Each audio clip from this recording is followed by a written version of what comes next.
പ്രിയമുള്ളവരെ, ഞാൻ ഹരീഷ് ആർ നമ്പൂതിരിപ്പാട് ഒരു ന്യൂജൻ കഥ കേൾക്കാം. Birthday party.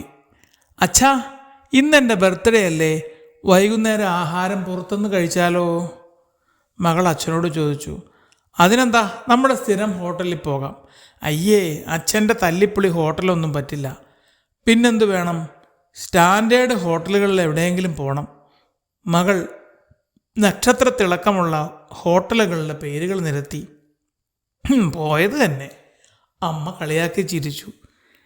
ഇന്നലെ പിസ്സ വാങ്ങിത്തരാമെന്ന് പറഞ്ഞിട്ട് അതും തന്നില്ല.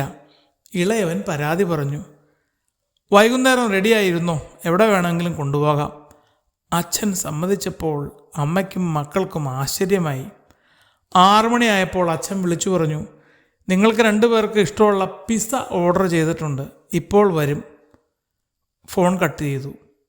ഇതിപ്പോൾ വലിയ കഷ്ടമായല്ലോ. പിസ്സ കഴിച്ചു കഴിഞ്ഞാൽ പിന്നെ എങ്ങനെ ഹോട്ടലിൽ പോകും? അമ്മ തന്നെത്താൻ പറഞ്ഞു. കുട്ടികൾക്ക് കുലുക്കമുണ്ടായില്ല. അവർ മത്സരിച്ച് പിസ്സ തിന്നു തീർത്തു. 6 ആയപ്പോഴേക്കും അച്ഛനെത്തി. ഇന്ന് പോണോ? പോണമെന്നുണ്ടെങ്കിൽ 7 ആകുമ്പോഴത്തേക്കും റെഡി ആവണം, 8:30 തിരിച്ചെത്തണം. ഓക്കെ, 2 പേര് സമ്മതിച്ചു. അപ്പം നിങ്ങൾ പിസ്സ കഴിച്ചില്ലേ? കഴിച്ചു. നീയോ? ഭാര്യയോട് ചോദിച്ചു. ഞാനൊന്നും കഴിച്ചില്ല, എനിക്ക് വേണ്ട. ഇവർ തിന്നുന്നത് കണ്ടു. ആ, നന്നായി. ഹോട്ടലിൽ കൊണ്ടുപോകാതിരിക്കാനുള്ള സൂത്രമായിരുന്നു അല്ലേ? ഭാര്യ ഭർത്താവിനെ നോക്കി ചിരിച്ചുകൊണ്ട് പറഞ്ഞു. 7 മണിയായപ്പോൾ എല്ലാവരും റെഡിയായി. ആവശ്യത്തിനുള്ള ഭക്ഷണം എന്ത് വേണമെങ്കിലും ഓർഡർ ചെയ്യാം. ഓർഡർ ചെയ്തത് മുഴുവൻ കഴിക്കണം. ബാക്കി വരുത്തിയ ബില്ല് നിങ്ങളുടെ പോക്കറ്റ് മണിയിൽ നിന്ന് എടുക്കും. കേട്ടില്ലേ? ഒരുപാട് സമയം അവിടെ കളയാനും പറ്റില്ല. അതിനെന്താ, ഞങ്ങൾക്ക് കുഴപ്പമില്ല. നിങ്ങൾ പിസ്സ കഴിച്ചില്ലേ? ഒന്നേ, നല്ല സ്വാദുണ്ടായിരുന്നു, വയറ് നിറച്ച് കഴിച്ചു. അപ്പം പിന്നെ ഹോട്ടലിൽ പോയിട്ട് എന്ത് കാര്യം, ഇന്ന് പോകണ്ട അല്ലേ?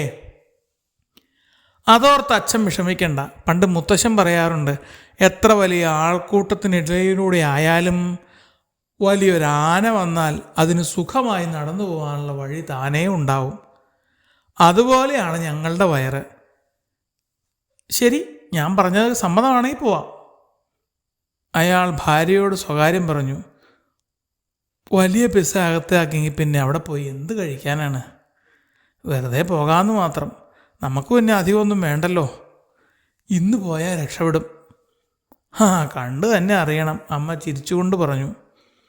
കുട്ടികൾ പറഞ്ഞ ഗംഭീര ഹോട്ടലിൽ 7:30 കഴിഞ്ഞപ്പോഴേക്കും അവരെത്തി. ആവശ്യമുള്ളത് ഓർഡർ ചെയ്തു. വെറുതെ കളയരുത്, വീണ്ടും ഞാൻ പറയാണ്. കുട്ടികൾ ആവേശത്തോടെ പലതും ഓർഡർ ചെയ്തു. അവയെല്ലാം കൊണ്ടുവന്ന് വെക്കേണ്ട താമസം തന്നെ തീർക്കുകയും ചെയ്തു. മതിയാവോളം ഭക്ഷണം കഴിച്ച് കുട്ടികൾ വലിയ സന്തോഷത്തോടെ പുറത്തിറങ്ങി. എന്നാലും എൻ്റെ രേണു, ഒരു വലിയ പിസ്സ വെച്ച് 2 പേരും കഴിച്ചു. 1 മണിക്കൂർ കഴിയണതിന് മുമ്പ് ഇത്രയും സാധനമൊക്കെ തിന്നാൻ പറ്റുമോ? ഇതെങ്ങനെ പറ്റണു? അതാണ് ന്യൂ ജനറേഷൻ. അവർക്കിഷ്ടമല്ലാത്ത സാധനം എത്ര വിശപ്പുണ്ടെങ്കിലും തൊട്ടു നോക്കില്ല. എന്നാലേ വയറ് നിറഞ്ഞിരിക്കുകയാണെങ്കിലും ഇഷ്ടമുള്ള സാധനം എത്ര വേണമെങ്കിലും കഴിക്കാൻ ഒരു ബുദ്ധിമുട്ടുമില്ല. പിസ്സയുടെ കാശ് കൂടി പോയത് മിച്ചം. ബില്ല് കണ്ട ക്ഷീണത്തിൽ മുഴുവനും കേൾക്കാനുള്ള കരുത്ത് അയാൾക്കുണ്ടായിരുന്നില്ല.